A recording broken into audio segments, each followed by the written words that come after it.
ప్రేమైనటువంటి క్రైస్తవ సంఘమా, ఈ విషయాన్ని జ్ఞాపకం ఉంచుకోండి. ఎంత పెద్ద క్రైస్తవ దైవజనులుగా పిలువబడిన వారైనా, నేను ఇంతకు ముందు ఉటంకించినటువంటి పేర్లు అయినప్పటికీ, అలాగే మన తెలుగు ప్రాంతంలో గొప్ప సేవ చేసి వారి జీవితాలను దేవుని సంఘం కొరకు విత్తినటువంటి సేవకులైనప్పటికీ, కూర్చున్నటువంటి మీరైనప్పటికీ, వేదికను అలంకరించినటువంటి పెద్దలైనప్పటికీ, ఎవరైనా సరే స్వాభావికముగా పాపము చేసేవారే. స్వాభావికంగా మనము పాపములో ఉన్నాం. మనం కేవలం పాపము చేసినందుకు మాత్రమే పాపులము కాదు.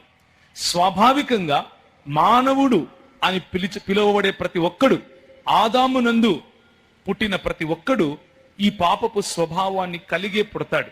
ఇది దేవుని వాక్యం చెప్పేటటువంటి సత్యం. కనుక ఈ పాపపు స్వభావం కలిగిన మనము చచ్చేంత వరకు కూడా మనలో ఉన్నటువంటి పురాతన పురుషుడు, మనలో ఉన్నటువంటి ఓల్డ్ మ్యాన్, మనలో ఉన్నటువంటి మన నేచర్, మన స్వభావ సిద్ధంగా ఉన్న భౌతికం లేకపోతే శరీరము అన్నటువంటి పురుషుడు ఆత్మీయంగా తిరిగి జన్మించినటువంటి మనతో, ఆత్మీయంగా తిరిగి జన్మించినటువంటి పురుషునితో పోరాడుతూనే ఉంటాడు.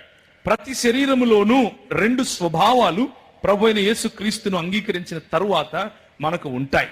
ఒకటి దేవుని సంతోషపరచాలన్నటువంటిది, ఇంకొకటి దేవుని పరచలేని బలహీనత కలిగినటువంటి స్వభావం. కనుక ఈ రెండు స్వభావాల మధ్య జరిగే తర్జన భర్జన అన్నది జీవితంలో ప్రతి ఒక్కరికి చనిపోయేంత వరకు